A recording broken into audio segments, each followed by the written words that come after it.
तुम कुछ शुरू तो कर लेते हो लेकिन छोड़ देते हो। एक दिन मोटिवेशन आता है, नया गोल, नया रूटीन, नई एनर्जी। फिर अगले दिन वही पुराना तुम, अफसोस, बहाने, टालमटोल। क्या ये तुम्हारी कहानी है? कल से पढ़ना है, कल से वर्कआउट शुरू करना है, कल से मेडिटेशन करना है, लेकिन कल कभी आता ही नहीं। ये स्टार्ट स्टॉप साइकिल तुम्हारे सपनों की रफ्तार तोड़ रही है। अर्जुन का भी यह संकट था। यह सिर्फ तुम्हारी नहीं, अर्जुन की भी कहानी थी।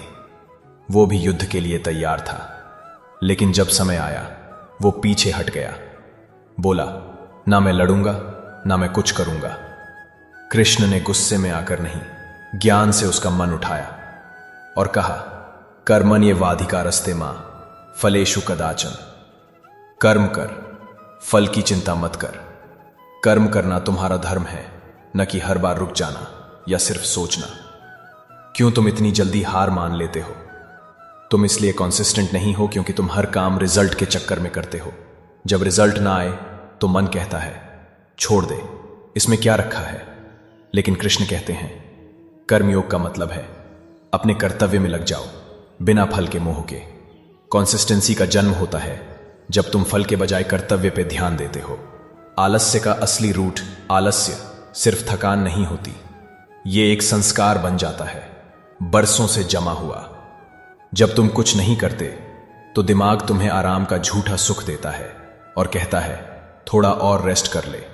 कृष्ण कहते हैं, आत्मा ही अपना मित्र है और आत्मा ही अपना शत्रु। अगर तुम अपने ही मन को कंट्रोल नहीं कर पाए तो तुम खुद अपने दुश्मन बन जाते हो। कर्म योग इक्वल टू दैनिक अनुशासन। कर्म योग का मतलब है रोज काम करना, श्रद्धा से करना और बिना रुकावट के करते रहना। ना हर बार मोटिवेशन ढूंढना, ना हर बार नया गोल बनाना, बस जो सही है उसमें निष्ठा से जुड़े रहना। तुम देखोगे एक समय के बाद तुम्हारा काम ही तुम्हारी तपस्या बन जाएगा और फिर आलस्य की कोई जगह नहीं बचेगी। युवा के लिए व्यवहारिक गीता सूत्र, daily action, mood based action.